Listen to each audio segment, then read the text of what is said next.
வணக்கம் மக்களே, இதுதான் என்னோட வாழ்க்கை vlog EP 9. ரைட்டு, இன்னைக்கு காலேஜ் இல்லாத காரணத்தினால் காலைல 8 மணிக்கு தான் எழுந்தேன். எழுந்ததும் வழக்கம் போல 2 வாழைப்பழத்தை இப்படி ஒரு கொட்டை சாப்பிட்டு ஜிம் கிளம்பிட்டேன். அப்புறம் எனக்கு எவனோ ஒருத்தர் செய்வினை வச்சிட்டான் மக்களே.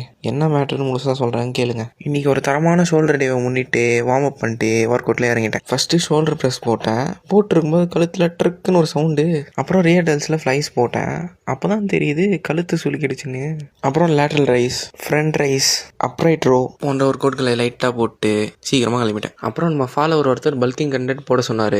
ஸோ நான் டெய்லி குடிக்கிற இந்த ஷேக்கில் என்ன இருக்குன்னா, தரமாக 2 வாழைப்பழம், 1 லிட்டர் பால், 2 ஸ்பூன் பீனட் பட்டர், அவ்வளோதான் மக்களே. வீட்டுக்கு சிக்கன் முட்டை வாங்குற வேலை இருந்துச்சு. ஸோ மாசம் கண்ணாடி போட்டு கிளம்பிட்டேன். ஃபஸ்ட்டு சிக்கன் வாங்கிட்டேன், அப்புறம் முட்டை வாங்கிட்டேன். வீட்டுக்கு வர வழியிலே சக்ஸஸ்ஃபுல்லாக 3 முட்டையை உடச்சிட்டேன். அப்புறம் வாங்கிட்டு வந்த சிக்கனை கழுவிட்டு உடச்ச 3 முட்டையை பரோட்டா மாஸ்டர் ஆம்லெட் போடுற மாதிரி ஆம்லெட் போட்டு சாப்பிட்டேன். அப்புறம் லஞ்சுக்கு ரைஸ் வித் சிக்கனு. அப்படியே உண்ட மயக்கத்தில் ஒரு நைஸ் ஸ்லீப்பு. அப்படியே எழுந்து நம்மளுக்கு தான் ஈவினிங்கில் டீ இல்லாமல் வண்டி ஓடாதே, ஸோ டீ கடைக்கு வந்துட்டேன். அங்கேருந்து நேராக ரம்ஜான் ஷூ ஆஃபர் போட்டிருக்காங்களாமே, அந்த இடத்துக்கு வண்டியை விட்டு இருக்கிற ஷூக்கெல்லாம் ஒரு வாட்சிங்கை போட்டு கிளம்பிட்டேன். இதோட இந்த வீடியோ முடிச்சுக்கிறேன். அடுத்த எபிசோடில் சந்திக்கலாம். சென்று வரேன்.